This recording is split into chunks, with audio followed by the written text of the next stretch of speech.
So here behind me, you can see a playground. And when we think about reading, we don't often think about playgrounds and having fun. For most of us, our experience of reading often came when we were in school, reading boring books about biology, science, history, and we often wanted to throw them away. But today, if you are a working adult, you've probably heard the advice that you should read more. Read more things about business, about personal development, about psychology, and get to understand yourself better. Today, we wanted to look at how you can read better.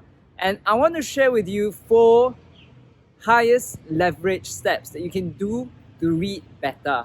But before we think about those four steps, we wanted to think about why it's so difficult to even read.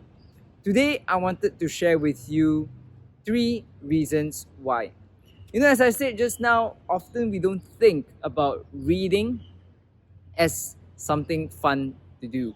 And that's the first reason why. For us, many of our associations with reading came when we were forced to read and not because we wanted to read. And today, maybe you're thinking, oh, reading is just another thing or another tool that I have to do in order to get better. Well, why should you even think about reading? I'm not a librarian, but reading is often the highest leverage thing you can do to expand your knowledge. For the price of a book, $15, you can learn every single professional accomplishment that the person has had condensed in maybe a few hundred pages.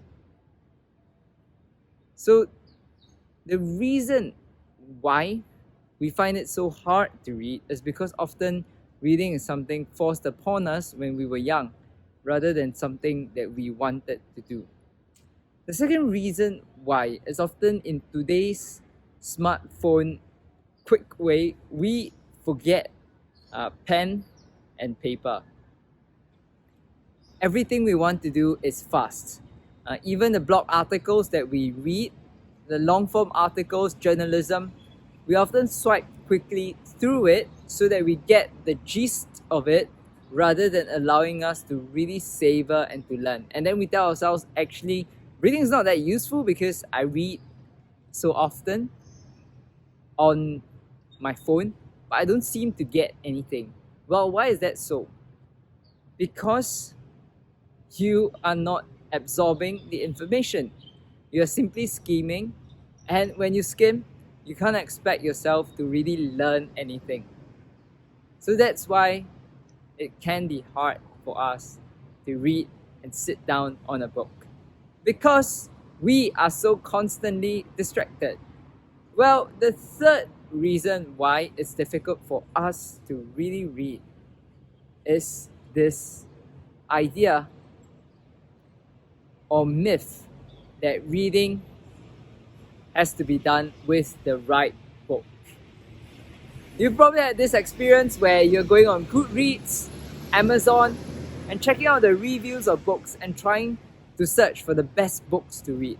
Well, the truth is that there's no best book, and often every single book has a different narrative and a different story and a different lesson that will be relevant to a different person.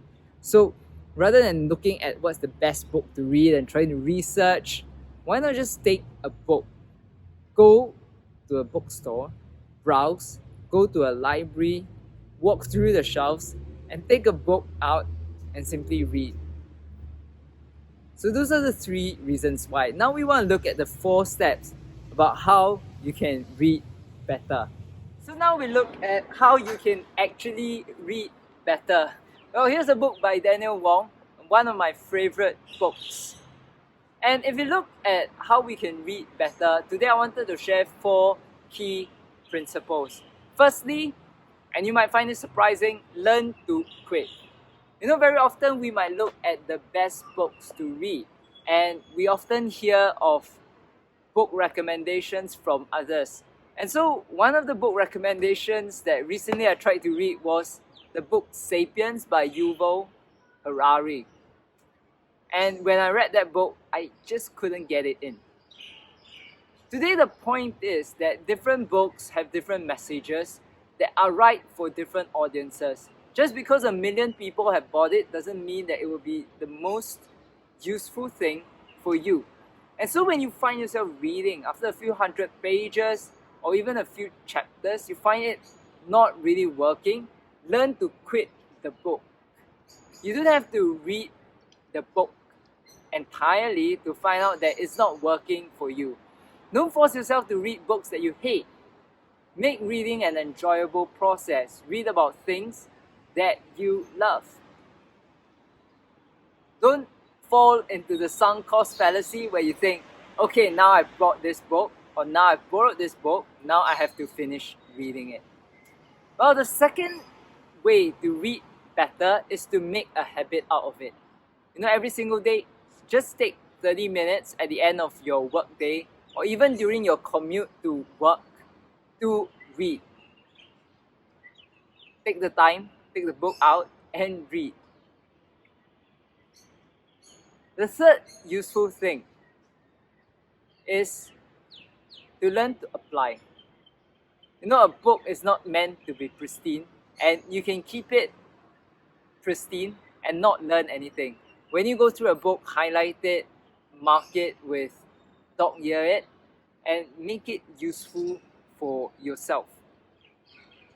Very often when you look at a book again, then you will realize that actually that's where you learn everything that's useful. So don't make the effort or the fallacy of thinking that books have to be nice and clean, but take the effort, highlight it, write down the notes and where it struck you and what it struck you about, the lessons that you learned from it, and most importantly, apply it. The reason why books don't seem to be applicable to your life is because you read it and you don't do anything about it. So, very often, what happens is that we read a book, close it, and then that goes the end of the book.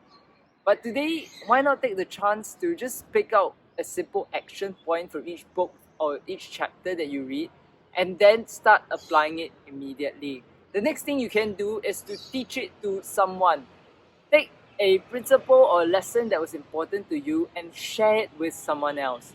Teaching is often the best way to apply and to remember what you've learned, because you are digesting, processing, and reformulating it for someone else. That allows you to think more deeply and engage more deeply with the content you have absorbed, so that input becomes output and then it becomes useful to someone else. The last thing that would be helpful is to mix it up. Very often we think of reading as from a book, but today there are so many different forms of reading and learning. You can watch videos of summaries of the books that you've read. So for example, you can do the Next Big Ideas Club, started by Malcolm Gladwell, or you can even listen to audiobooks today. The point is to mix it up and to think more deeply about how you can engage with books in different ways. And so today, you might be wondering, well, what's in it for me as a reader? Charlie Munger, Warren Buffett, two of the most famous investors at Berkshire Hathaway, spend all of their day reading and then making those decisions that end up yielding billions of dollars in profit. And that's their schedule. Warren Buffett famously has no diary. He only schedules time for reading and then occasionally meeting people. The knowledge that's contained in books, but more importantly, the wisdom that you get after applying those knowledges, is going to be crucial for your outperformance as a human being. And I hope with these 4 methods, mixing it up, applying it, thinking about quitting your book that you don't like reading, and most importantly, about making a habit of reading will help you to read better, absorb better, and more importantly, to apply the lessons better. So what was your favorite book? Let me know in the comments below, and I would love to hear from you soon.